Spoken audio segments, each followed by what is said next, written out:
बिस्मिल्लाहिर्रहमानिर्रहीम। My name is Zubair और आज जो है वो हमारा जो चैप्टर पे शुरू करने वाला हूँ वो है ज्योमेट्रिकल ऑप्टिक्स और क्लास 10th का ये चैप्टर नंबर 3 है। तो चलते हैं, देखते हैं ज्योमेट्रिकल ऑप्टिक्स क्या कहते हैं। सबसे पहले देखेंगे ऑप्टिक्स किसको बोलते हैं। Optics is basically the study of light. Optics physics की एक ब्रांच है जिसमें हम लाइट को स्टडी करते हैं। लाइट की नेचर क्या है, लाइट की साथ जो प्रॉपर्टीज एसोसिएटेड हैं वो क्या हैं, वो सारी किस में आती हैं, ऑप्टिक्स में आती हैं। और ऑप्टिक्स की दो टाइप्स हैं बेसिकली, एक ज्योमेट्रिकल ऑप्टिक्स है या रे ऑप्टिक्स है, और दूसरी जो है वो वेव ऑप्टिक्स है। तो सबसे पहले देखते हैं लाइट क्या चीज है। लाइट की डेफिनेशन ये है कि light is a part of electromagnetic spectrum. Light is a part of electromagnetic spectrum। अच्छा, इससे पहले की क्लासेस में तो लाइट की जो डेफिनेशन आप पढ़ते रहे कि light is a form of energy, या लाइट वो चीज़ है जिससे हम चीज़ों को देखते हैं। वो कहीं ना कहीं तो वो डेफिनेशंस ठीक होंगी, बट अब जो है वो लाइट की असल साइंटिफिक जो डेफिनेशन है और जिसमें सारे के सारे पैरामीटर्स आते हैं, अब हम लोग लाइट को उस तरह से देखेंगे। Light is a part of electromagnetic spectrum. क्या है कि लाइट इलेक्ट्रोमैग्नेटिक स्पेक्ट्रम क्या है, बेसिकली इलेक्ट्रोमैग्नेटिक वेव्स तो वो तो एक बहुत लंबा और काफ़ी बड़ा टॉपिक है, तो वो तो एक वीडियो में तो हो नहीं सकता, ना ही वो आपके लेवल के लिए है। तो इलेक्ट्रोमैग्नेटिक स्पेक्ट्रम देखते हैं। इलेक्ट्रोमैग्नेटिक स्पेक्ट्रम कुछ इस तरह से आएगा आपके पास। ये है इलेक्ट्रोमैग्नेटिक स्पेक्ट्रम। बेसिकली ये इलेक्ट्रोमैग्नेटिक वेव्स का स्पेक्ट्रम है। इलेक्ट्रोमैग्नेटिक वेव्स क्या है वो क्लास 12 का टॉपिक है, और एमएससी में फिर हम लोग जो है वो देखते हैं। ये जो वेव्स हैं इलेक्ट्रोमैग्नेटिक वेव्स, इलेक्ट्रोमैग्नेटिक स्पेक्ट्रम का ये वाला जो पार्ट है इसको बोलते हैं रेडियो वेव्स। इसको बोलते हैं रेडियो वेव्स। इसके बाद फिर आती हैं हमारे पास माइक्रोवेव्स, उसके साथ फिर हैं इंफ्रारेड, उसके साथ फिर आती है हमारे पास लाइट वेव्स, फिर हैं एक्स रेज, और फिर आगे जो है वो इस पे आ जाती हैं gamma rays.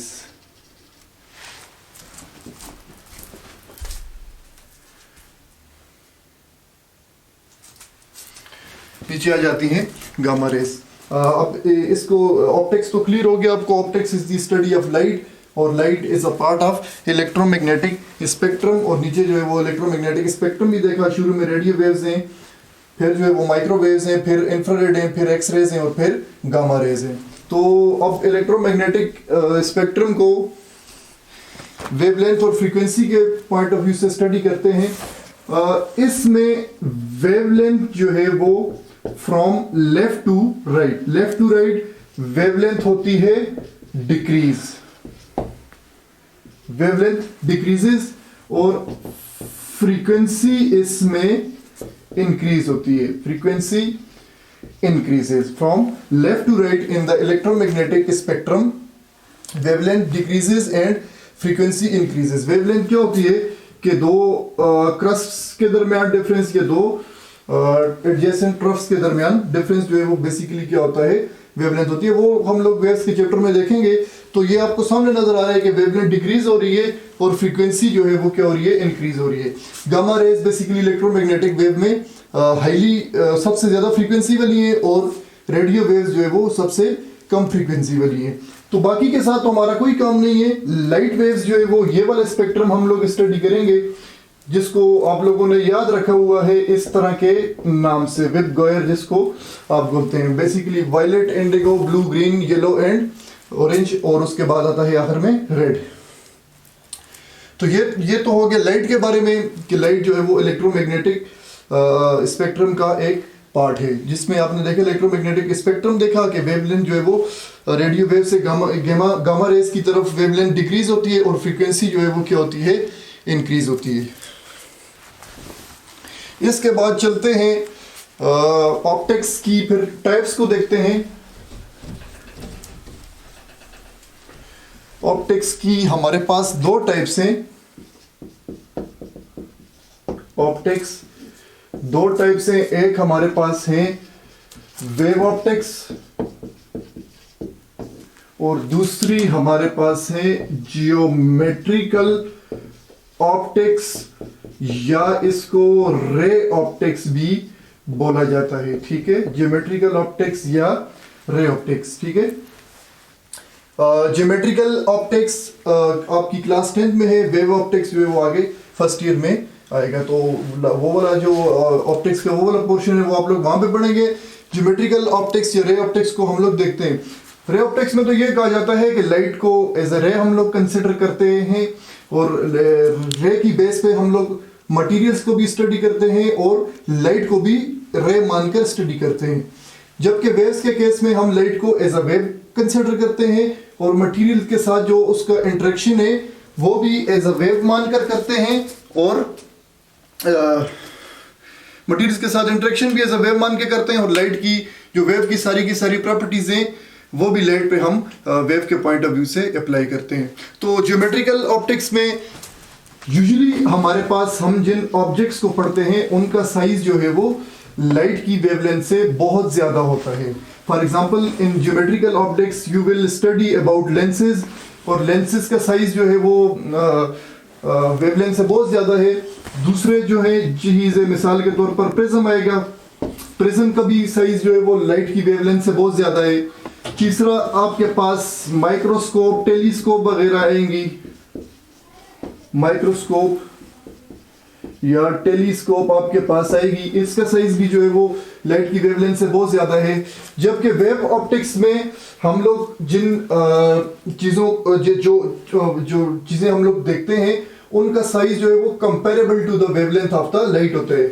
For example wave optics में आपके पास स्लिट्स या होल्स आएंगे जिनका साइज जो है वो डिफ्रैक्शन के लिए या इंटरफेरेंस के लिए हम जिन स्लिट्स या होल्स को यूज करते हैं उनका size comparable to the wavelength of the light होता है। ठीक है, so this is about wave optics. और वेव ऑप्टिक्स के टॉपिक्स जो हैं वो हमारे पास होते हैं पोलराइजेशन,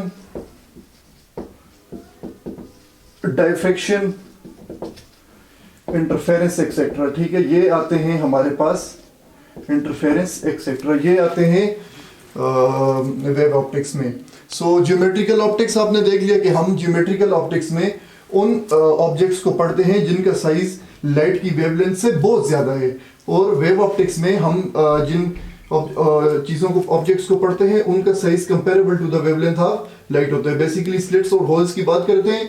क्लास 10th के लिए वेव ऑप्टिक्स का ज्यादा काम नहीं है क्योंकि वेव ऑप्टिक्स फर्स्ट ईयर में आएगा। इनका ज्यादा काम जो है वो ज्योमेट्रिकल ऑप्टिक्स के साथ है क्योंकि ये 10th में मौजूद है।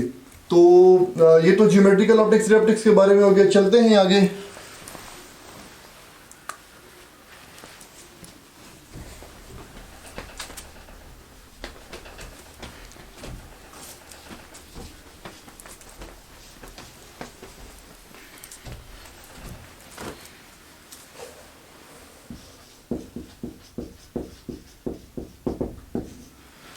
सबसे पहले टॉपिक जो पहली चीज ज्योमेट्रिकल ऑप्टिक्स में आती है वो है मिरर। मिरर बेसिकली आप अपने घर में खड़े होते हैं, वॉल के सामने खड़े होते हैं तो आपको कुछ नजर नहीं आता। जब आप शीशे के सामने खड़े होते हैं तो आपको अपनी इमेज शीशे में नजर आती है। तो इसका मतलब है कि वॉल में और शीशे में कुछ ना कुछ डिफरेंस है। तो उस डिफरेंस की बेस पे हम लोगों ने उन ऑब्जेक्ट्स को लाइट ज्योमेट्रिकल ऑप्टिक्स में पढ़ेंगे और मिरर को मिरर क्यों कहा जाता है ये भी हम लोग देखेंगे। तो मिरर की डेफिनेशन ये है कि मिरर एक ऐसी सरफेस है जिसके ऊपर अगर लाइट रेस को फॉल करवाया जाए तो वो सारी की सारी लाइट रेस जो है वो क्या होती हैं, बाउंस बैक होती हैं। ठीक है, mirror is a surface whose one side is polished and light rays get bounced back from that surface. अच्छा, यहाँ पे एक टर्म आई है लाइट रे. लाइट रे बेसिकली रे ऑप्टिक्स का नाम ही जो है वो लाइट रे से है. लाइट रे जो है वो बोलते हैं इज अ स्ट्रेट लाइन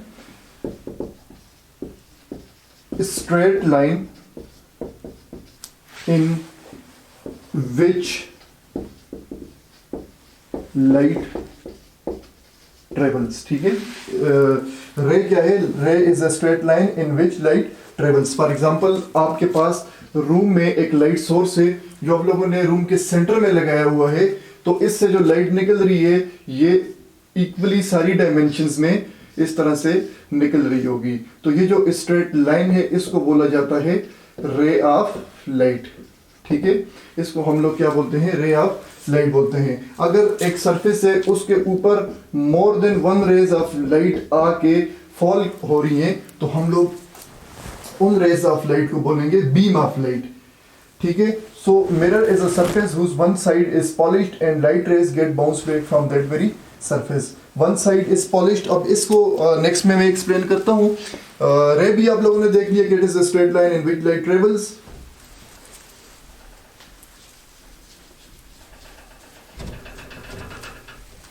मैंने आपको एग्जांपल दी थी कि वॉल के सामने आप जब खड़े होते हैं तो आपको कुछ नजर नहीं आता.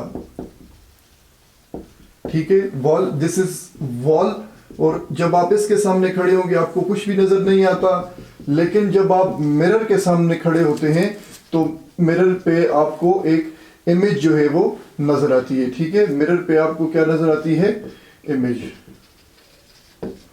ये आ गई इमेज, दिस इज ऑब्जेक्ट, और ये आ गया आपके पास मिरर. ठीक है, मिरर के सामने जब आप खड़े होते हैं तो आपको अपना इमेज नजर आता है. जबकि वॉल के सामने आप खड़े होते हैं आपको इमेज नजर नहीं आता. वो इसलिए नजर नहीं आता कि वॉल की सरफेस जो है वो स्मूथ नहीं है, वो पॉलिश सरफेस नहीं है. जबकि मिरर की सरफेस हमारे पास पॉलिश सरफेस होती है. आपको ये नजर आ रहा होगा कि वॉल की सरफेस जो है वो बहुत पॉलिश्ड है, बट वो माइक्रोस्कोपिकली पॉलिश नहीं है. वो हमें ऐसे नजर आ रहा है कि ये सरफेस भी पॉलिश है, बट ये पॉलिश नहीं है. ये बेसिकली माइक्रोस्कोपिकली आप इसको देखें तो ये सरफेस कुछ इस तरह से आएगी. ठीक है, और जब लाइट रेज इनके ऊपर फॉल होती हैं तो इस पे जो रिफ्लेक्शन होता है वो क्या होता है? Diffuse reflection. उस रिफ्लेक्शन को हम लोग बोलते हैं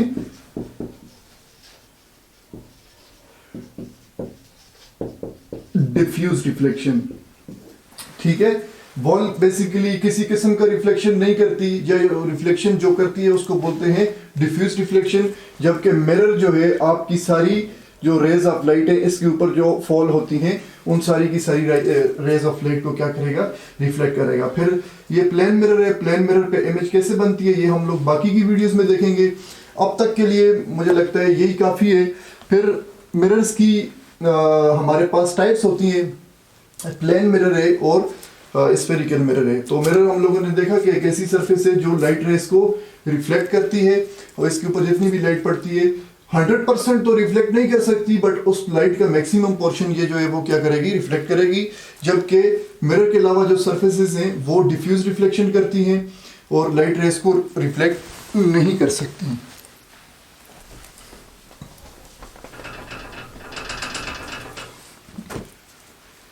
मिरर्स की हमारे पास दो टाइप्स हैं. एक होता है प्लेन मिरर और दूसरे हमारे पास आते हैं स्फेरिकल मिरर्स. एक होते हैं प्लेन मिरर्स और दूसरे क्या होते हैं? Spherical mirror. प्लेन मिरर जो आप लोग घरों में ऑर्डिनरी मिरर्स यूज करते हैं, वॉशरूम में जो यूज करते हैं, या आप रूम में जो आपके मिरर लगा होता है उसको बोलते हैं प्लेन मिरर. ठीक है, ये जो मिरर होगा इसको बोलते हैं प्लेन मिरर.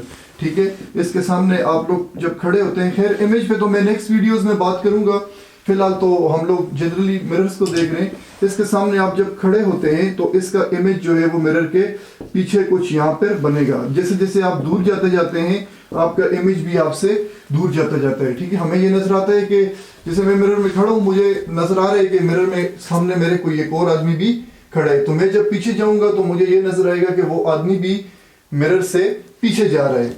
ठीक है, तो ये प्लेन मिरर्स होते हैं जिनकी सरफेस बिल्कुल प्लेन होती है। स्फेरिकल मिरर्स क्या होते हैं?